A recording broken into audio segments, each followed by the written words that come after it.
안녕하세요. 온 세상을 위한 복음의 통로 CGNTV 독수리 오형제 인사를 드립니다. 저는 이지희고요. 2달여 동안 특별한 여행을 좀 떠나볼까 합니다. 특별한 나라로 떠나려고 저희가 준비를 하고 있는데요. 어떤 나라예요? 아름다운 자연을 가진 나라. 너무 어디가 많다. 떠오르세요? 한국. 한국. 네. 5글자입니다. 인도네시아. 예. 인도네시아. 인도네시아로 떠나볼까 섬이 하는데요. 많네. 혹시 그거 아세요? 인도네시아가 세계에서요. 네. 뭐가 가장 많은지 아세요? 섬. 무슬림. 진짜요? 어. 섬이 많다는 그것도 건 맞죠. 말이에요. 예. 무슬림? 무슬림 하면은 저 중동 아라비아반도 사우디아라비아 뭐 저도 그럴 줄 알았어요. 이란 뭐 예. 이란. 어머. 근데 인도네시아더라고요. 오. 예. 네. 아시아 무슬림이 의외로 말레이시아나 인도네시아 지역에 많이 흩어져 있습니다. 인도네시아는 중국, 미국, 인도 이런 나라들과 함께 세계에서 가장 인구가 많은 나라 중에 하나이고 또 아까 말씀하신 대로 무슬림들도 가장 단일 국가로서는 많은 나라이기도 하죠.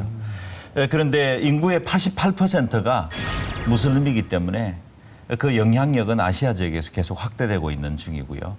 그래서 오늘 우리가 이런 선교 현장을 방문함으로 아시아에 있는 무슬림들을 좀 더 연구하고 네. 또 그곳에서 사역하는 우리 선교사님들에게 용기를 주는 그런 시간이 되었으면 좋겠어요.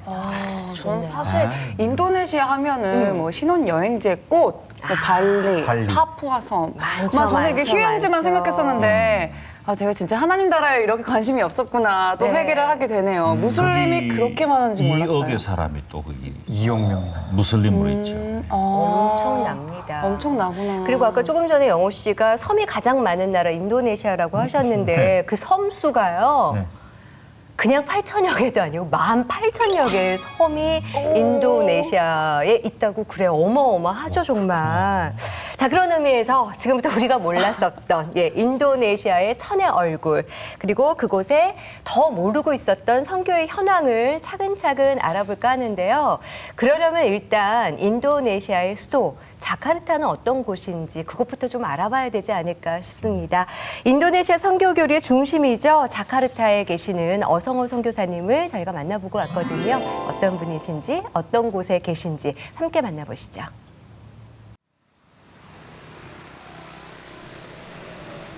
세계에서 4번째로 인구가 많은 나라 인도네시아. 수도인 자카르타는 빠르게 성장하고 있는 동남아시아 최대의 도시 중 하나다. 그러나 자카르타의 남쪽은 화려한 고층 빌딩이 줄지어 있는 반면 북쪽은 초라한 빈민촌의 모습이다. 도시 가운데로 흐르는 하천. 이 오염된 물은 정수되지 않은 채로 이곳 주민들의 생활용수로 사용되고 있다. 너무 다른 도시의 두 얼굴은 급격한 경제 발전의 열매와 빈부격차라는 어두운 그림자를 동시에 보여준다. 인도네시아 헌법에는 모든 국민이 본인의 선택에 따라 종교를 가질 수 있다고 명시되어 있으며 이슬람교, 개신교, 카톨릭, 힌두교, 불교, 유교 이렇게 6개의 종교를 공식적으로 인정하고 있다.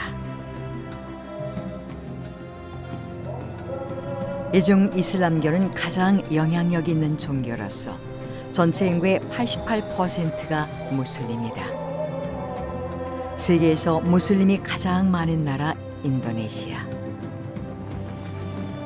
지난 22년간 이 땅을 지키며 눈물로 헌신해온 열정의 선교사가 있다.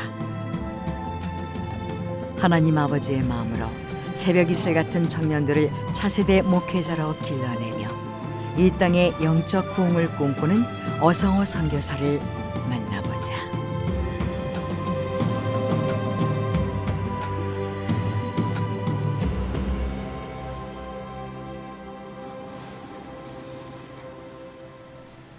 자카르타에 위치한 웨슬리 대학교. 1996년 어성호 선교사가 세운 학교로 처음엔 신학교로 시작됐으나 지난 2009년 대학교로 승격되었다. 웨슬리 대학교는 어성호 선교사의 신앙관이 그대로 묻어난 곳이다. 어 선교사는 어떻게 신학교를 시작하게 되었을까?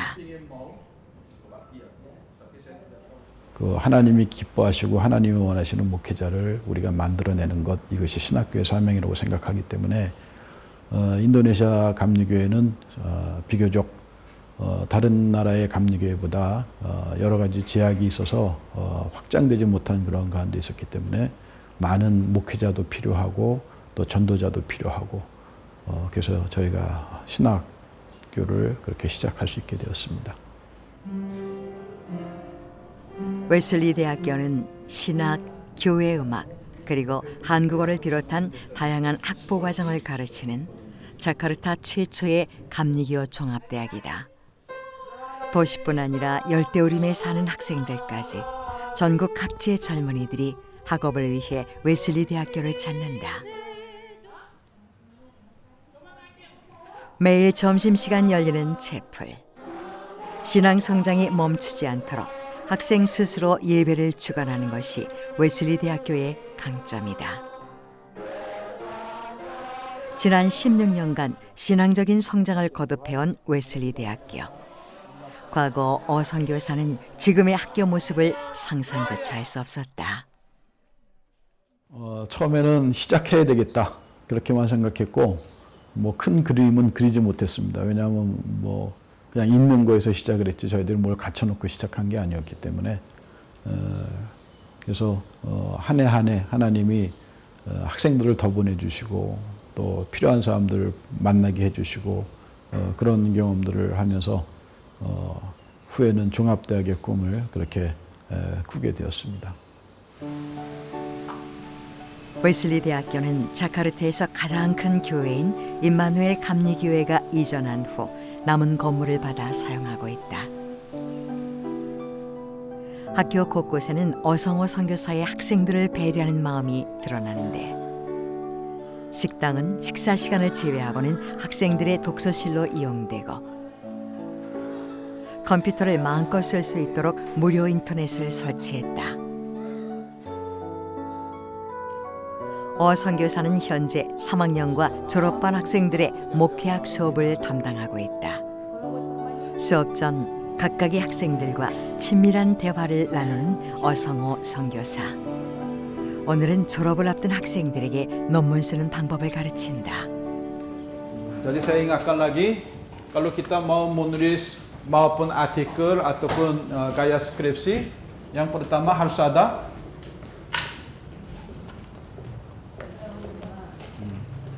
pendahuluan. Jadi harus ada introduksinya. dimulai itu dari 수업을 할 때는 열정적이고 따뜻한 어 선교사. 하지만 그는 원칙을 중요시하는 교육자다. masing-masing ya. Tapi Orangnya tegas, terus disiplin dan memiliki hati yang pekerja keras ya, pekerja keras untuk mencapai semua misi dan misi yang dia impikan seperti itu. Jadi saya juga banyaknya belajar dari Pak Peter, luar biasa pelayanannya, itu saja. Banyak rencana Muksanim saat ini, lalu kadang orang bilang itu tidak mungkin itu terjadi, mustahil seperti itu. Tapi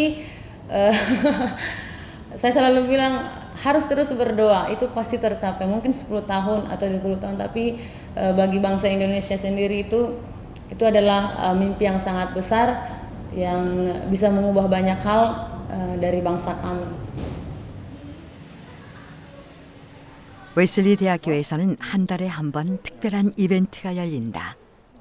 Tapi hari ini ada menu yang istimewa masakan Korea yaitu takalbi. Takalbi diterjemahkan dalam bahasa Indonesia iga ayam.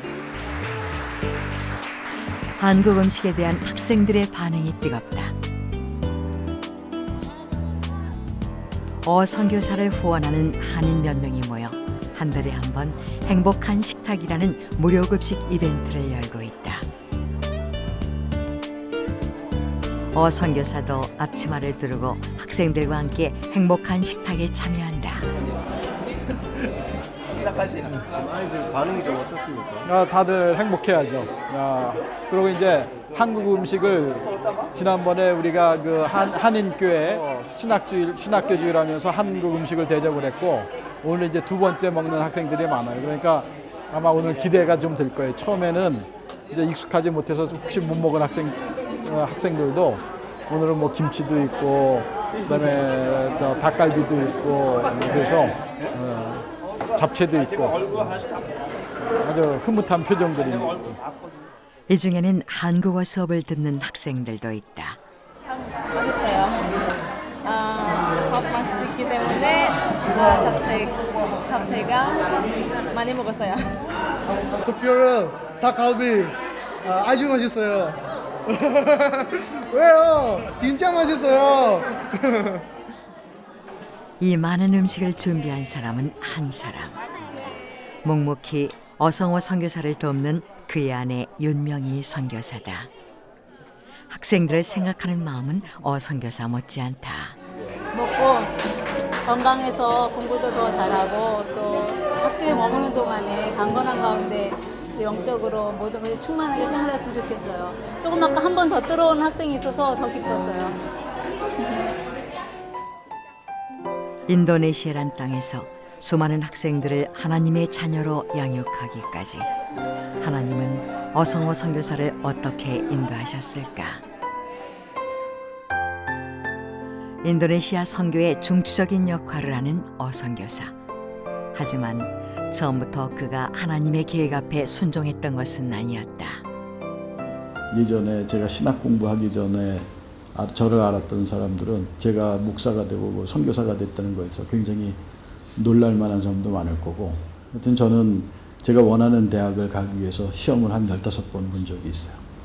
심지어는 군대에서 휴가 나와서도 제가 휴가 기간을 대학 입학 시험을 본 그런 적도 있는데 하나님께서 그 길을 다 막으시고 그래서 제가 그 신학대학에 편입할 수 있는 그런 길로 하나님이 인도하셔서 그래서 다시 신학 공부를 하게 됐습니다. 1990년 10월 하나님의 인도하심으로 인도네시아 선교사로 파송받았지만 여전히 두려움이 부부를 괴롭혔다. 처음에는 한국에서도 목회할 때가 많은데 굳이 더군다나 인도네시아는 들어보지도 못했던 나라여서 저에게는 이렇게 또 선교사로 나가려고 하나 그런 마음이 들고 처음에는 굉장히 결정하기도 어렵고 해서 저도 기도에 들어갔어요. 기도를 하고 정말 이게 하나님께서 주시는 길이라면 제게도 평안을 달라고 두려운 마음이 더 많았었거든요.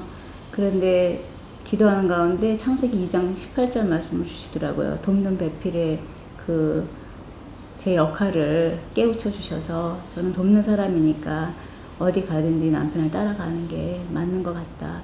그러면서 마음에 평안이 오고 또 두려움도 사라지고 그렇게 되었어요. 또 그동안 삶에 있어서 잘 이끌어 오셨기 때문에 그냥 저는 따라가면 되겠다라는 생각을 했어요. 80년대나 90년 초까지는 한국하고 인도네시아의 어떤 교역이나 한국에 대한 위상도 세계사에서 많이 달랐기 때문에 우리 한국 선교사들이 대부분 처음에 비자 때문에 어려움을 많이 겪었습니다. 그래서 저희 현지인 지인의 도움으로 다른 선교 단체의 비자를 사용하게 됐는데 그게 그 비자 받은 지 얼마 되지 않아서 1년 지나서 연장이 되지 않게 됐어요. 그래서 이번 말까지 비자가 나오지 않으면 중국으로 선교지를 옮겨야 되겠다.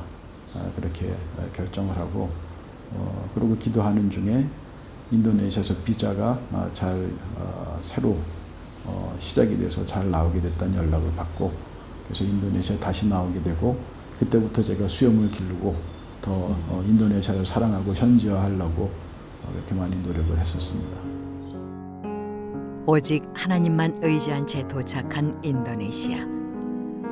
비자 문제와 자녀 양육 그리고 언어 장벽 등의 어려움이 있었지만 그럴 때마다 하나님은 돕는 자를 붙여주시고 지금의 사역들을 감당하게 하셨다. 하나님이 인도하신 방법은 제가 생각한 거하고 전혀 다른 방법이고 하나님은 저한테 항상 최고의 것으로 최상의 것으로 인도를 해주셨기 때문에 하루하루 최선을 다하면 하나님께서는 더 큰 거를 주신다. 내일 부분은 내일 걱정할 거고 오늘 하여튼 이 상황에서 내가 최선을 다하자. 모든 것들이 기도하는 대로 또 선한 길로 하나님께서 인도해 주셨다라고 생각해요. 우리가 바로 보이지 않는 부분들이 있지만 그것도 또 하나님의 계획 속에서 이끌어 가실 거라고 믿습니다. 현재 어성호 선교사의 큰 기도 제목이 하나 있다. 새 부지에 웨슬리 대학교를 건축해서 더 많은 주의 자녀를 양육하는 것이다.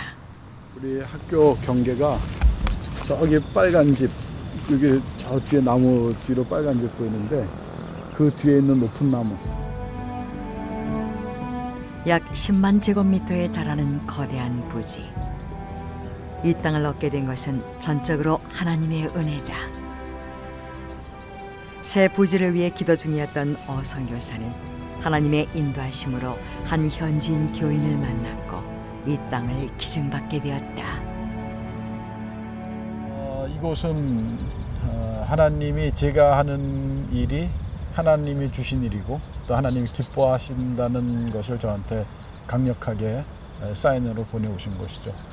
왜냐하면 이 땅 가격이 사실 한 100억 이상 되는 땅인데 하나님의 방법으로 처음에는 이렇게 넓지 않았지만 땅이 점점 확장이 되고 커지는 걸 보면서 이 일이 하나님이 얼마나 기뻐하시고 원하시는 일인가 하는 것을 제가 확신하면서 기쁜 마음으로 이 일에 제가 참여하고 있습니다.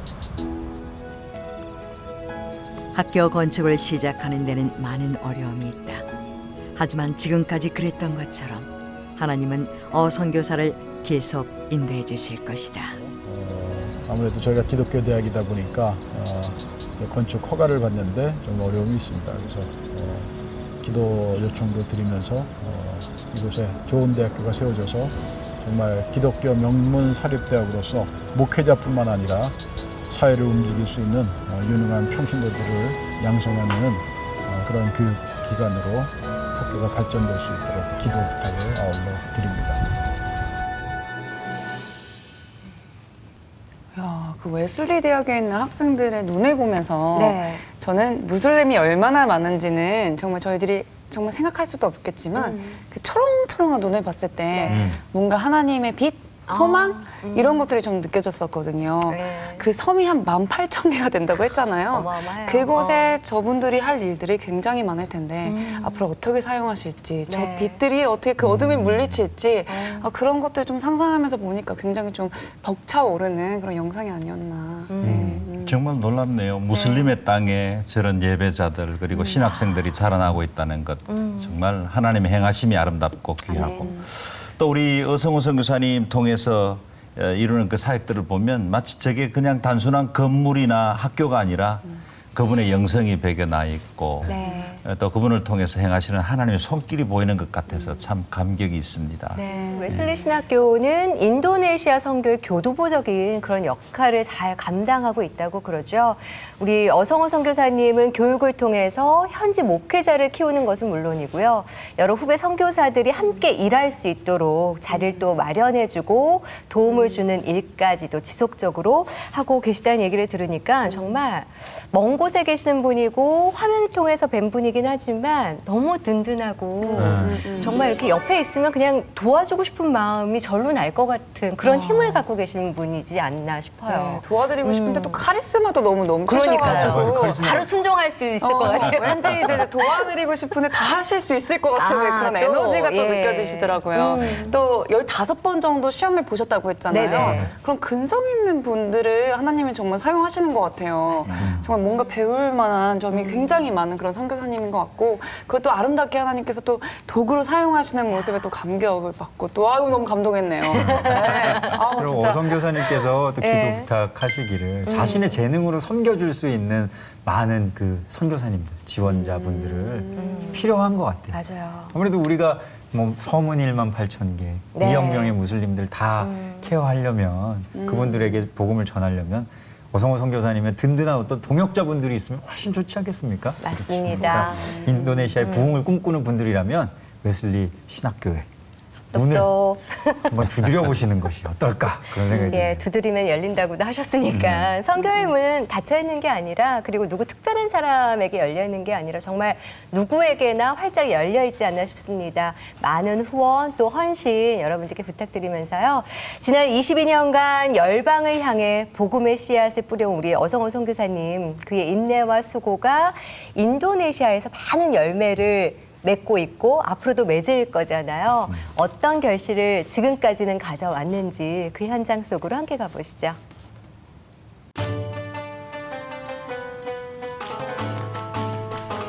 자카르타에서 동남쪽으로 차로 2시간. 반동은 인도네시아 제3의 도시이며 서부 자바의 수도다. 90년대 선교사 언어학교가 있던 이곳은 고등교육기관이 많아 교육과 학생의 도시로 알려져 있다. 반동은 오래전부터 직물 산업이 번성했는데 그 영향으로 최근에는 쇼핑의 도시로 각광받고 있다. 특이한 구조물을 많이 볼 수 있는 이곳은 최근 상업도시로 거듭나고 있다. 특히 반동은 인도네시아 도시 중에서도 무슬림 강성 지역에 속해서 선교에 많은 어려움을 겪고 있는 곳이다. 오늘 어성호 선교사는 웨슬리 대학교를 졸업한 제자의 집을 찾았다. 자녀 출산 후 1년여 만에 처음 만나는 자리다. 풋풋했던 20살 청년들이 어느덧 가정을 꾸리고 잘 살아가는 모습이 기특하고 대견한 어성호 선교사. 우리 여호수아 목사는 정말 제가 사랑하는 제자 중에 하나고 또 우리 니농 목사도 아주 똑똑하고 훌륭한 목사지만 사실 이슬람에서 개종을 했거든요. 그래서 그런 신앙의 간증이 있기 때문에 정말 제가 귀하게 그렇게 생각을 합니다. 두 사람은 웨슬리 대학교에서 함께 신학을 공부했고 2년 전 여름 어 선교사의 주례로 믿음의 가정을 꾸렸다. 하지만 이들의 결혼은 순탄치만은 않았다. 종족이 다른 두 사람의 문화적 차이가 문제가 되었기 때문이다. Tapi yang paling berat itu adalah latar belakang budaya. Saya orang Batak, kemudian istri orang Jawa. Memang dalam konsep orang Batak, orang Jawa itu dianggap kelas 2. Begitu, tidak sama dengan orang Batak. Lalu saya anak laki-laki satu-satunya. Penerus generasi dari orang tua, penerus marga Lumban Gaul. Jadi harapan orang tua itu saya menikah dengan Boru Batak atau orang Batak begitu. Kemudian saya bisa meneruskan generasi Lumban Gaul. 힘들 때마다 어 선교사를 찾아와 기도를 요청했던 두 사람. 하나님은 이들의 기도를 들으셨고 당신의 사역을 위해 한 가정으로 만들어 주셨다. 하나님의 일에 헌신하기로 결정한 부부. 그래서 그들이 선택한 곳은 무슬림 강성 지역인 반동이었다. 제자 부부가 사역을 하고 있는 곳은 시내의 한 기술고등학교. 어디를 둘러봐도 십자가를 찾아볼 수 없다. 이들은 학교의 강당을 빌려 복음을 전하고 있었다. 여기는 굉장히 교회 건축이 어려운 지역이기 때문에 환경상 그래서 교회 건물을 단독으로 갖기가 굉장히 어려운 지역이라서 학교 건물 강당을 교회로 사용하고 있는 겁니다. 선교사로서의 어려움을 누구보다 잘 알기에 여호수아 목사가 겪는 일들이 더욱 안타깝게 느껴진다. Memang ke depan kita sudah persiapkan karena memang ini rencana ada perpindahan. Majelis dan jemaat sudah persiapkan untuk antisipasi kesulitan, termasuk juga mungkin kita harus persiapkan dana segala macam untuk perpindahan kita ini. Saat ini. 언제까지 이곳에서 예배할 수 있을지 알 수 없는 일. 하지만 교회를 옮긴다고 해도 새로운 장소를 구하기란 쉽지 않다. Saya kurang tahu persis, tapi memang mereka lebih fanatik di sini, di khususnya memang di Jawa Barat ini, khususnya di Bandung begitu ya. Jadi untuk kota madya Bandung ini tidak lebih dari 5 gereja yang punya izin resmi. Selebihnya gereja-gereja, bahkan gereja-gereja yang sudah tua pun mereka tidak punya izin begitu. Kalau begitu jumlah gerejanya kira-kira berapa? Di sini untuk kota madya hampir kurang lebih 30 gereja. 30 gereja. Ya, 30 gereja dari berbagai denominasi gitu. 불확실한 상황 속에서도 최선을 다해 사역을 감당하는 여수아 목사. 아직도 많은 기도가 필요하다. 지금은 목사가 된 민웅은 모슬림에서 크리스천으로 개종하면서 힘든 시간을 겪어야 했다. Seperti kehilangan teman-teman, ya, kehilangan teman-teman dalam arti ketika saya masih menjadi seorang Muslim, ada banyak sahabat, ada banyak tetangga. Tetapi ketika mereka tahu bahwa saya menjadi orang Kristen, orang yang sudah percaya kepada Yesus itu, seakan mereka itu menjauh, gitu, tidak mau lagi berteman. Dan itu dalam jangka waktu yang agak lama. Jadi saya seperti atau keluarga saya sendiri seperti terkucilkan, tidak mendapatkan tempat di dalam masyarakat, bahkan mereka sepertinya memandang aneh kepada kami. Kenapa bisa menjadi orang Kristen seperti itu? 인도네시아에서 무슬림을 포기하고 크리스천이 되는 것은 큰 용기와 결단이 필요하다. Resikonya besar ya, terutama ketika keluarga itu fanatik terhadap agamanya sendiri.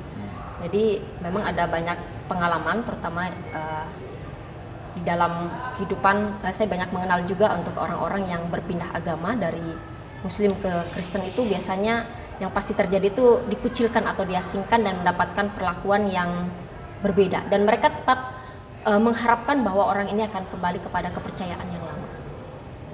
Itu yang sering terjadi. 이슬람교를 떼어놓고는 인도네시아를 이해하기 어렵다. 인도네시아에서 이슬람교는 단순히 종교로서의 의미뿐 아니라 생활 전반을 지배하는 강력한 힘을 지녔기 때문이다. 이슬람에 억눌려 있는 이 땅의 많은 영혼들을 위해 하나님은 더 많은 일들을 웨슬리 대학교의 졸업생들에게 보여주고 있다.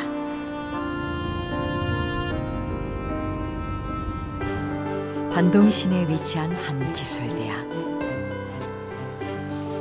지금 인도네시아는 한류의 영향으로 한국에 대한 관심이 매우 높다. 한국에 대한 관심이 높아졌다는 것은 선교를 하는 데 있어서 예전에 비해 사람들에게 다가갈 수 있는 방법이 쉽고 다양해졌다는 것을 의미한다. 지역이 다른 종교가 굉장히 강성인 그런 지역인데 이 학교의 학생들이 또 대부분 그런 학생들입니다. 그래서 저의 개인적인 관심은 이 인도네시아 청년들이 한류 열풍에 대한 열기가 대단하기 때문에 그것을 접촉점으로 해서 우리가 선교할 수 있는 그런 기반이 이 학교를 통해서 됐으면 좋겠다 하는 그런 마음에서 늘 관심을 갖고 있는 대학입니다. 여수아 목사는 이 학교에서 복음을 전하는 일을 하고 있고 지금은 어성호 선교사의 가장 믿음직한 동역자가 되었다. 무슬림의 땅에서 웨슬리 대학교를 졸업한 학생들이 주의 일을 감당하는 것. 이것이 어성호 선교사의 인도네시아를 향한 비전이며 사명이다.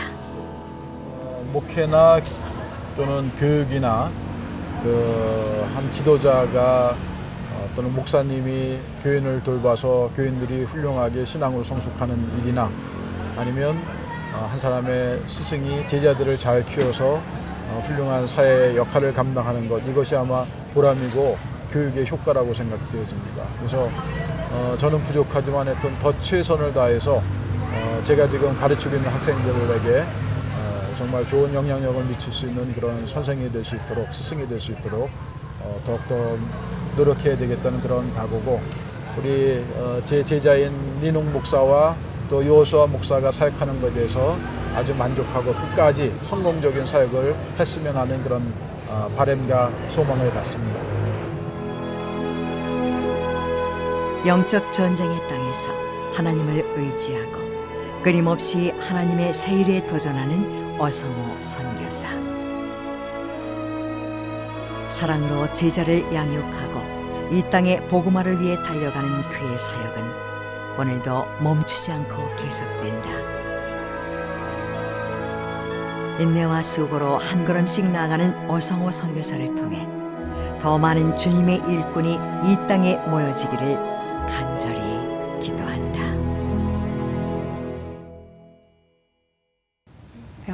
그 사랑으로 길러낸 제자가 네. 정말 열심히 하나님의 일을 하면서 네. 또 순종하고 또 작은 거에 충실하면서 하나님만 바라보며 나아갈 때 또 열매를 맺을 때 참 어성호 선교사님 너무 기쁘지 않았을까. 네. 또 예수님의 마음을 더 많이 이해했었을 것 같아요. 사실 처음부터 쉽지는 않았겠지만 그렇죠. 어성호 선교사님 비롯해서 여러 선교사님들의 헌신과 열정과 기도가 있었기 때문에 그 열매가 이제 맺혀지고 거기서 또 새로운 가정이 새로운 어떤 열매들이 또 태어나는 걸 보니까 감격이 있네요. 인도네시아는 종교는 태어나면서부터 결정이 나고 주민등록증에도 종교란이 있어서 표기를 하게 돼 있기 때문에 개종한다는 것 자체가 정말 어렵습니다. 뭐 사회 또 자기가 속해 있는 가정 공동체를 떠나야 되는 문제이기 때문에 그래서 개종자 한 명이니까 참 어려운 땅에서 이런 선교사님들의 헌신, 수고 또 눈물의 기도가 있기 때문에 이 같은 열매들이 계속해서 맺혀지는 것 같습니다. 앞으로 더 큰 부흥이 있을 것 같지 않습니까? 아멘. 정말 아멘이 절로 나오고요. 지금 인도네시아는 특히나 변화와 성장의 과정 속에 있다고 부르잖아요. 풍부한 천연 자원을 개발 중에 있고 외국과의 교류가 활발히 이루어지면서 나날이 발전하고 있는 성장해 가고 있는 그런 나라가 인도네시아이기도 합니다.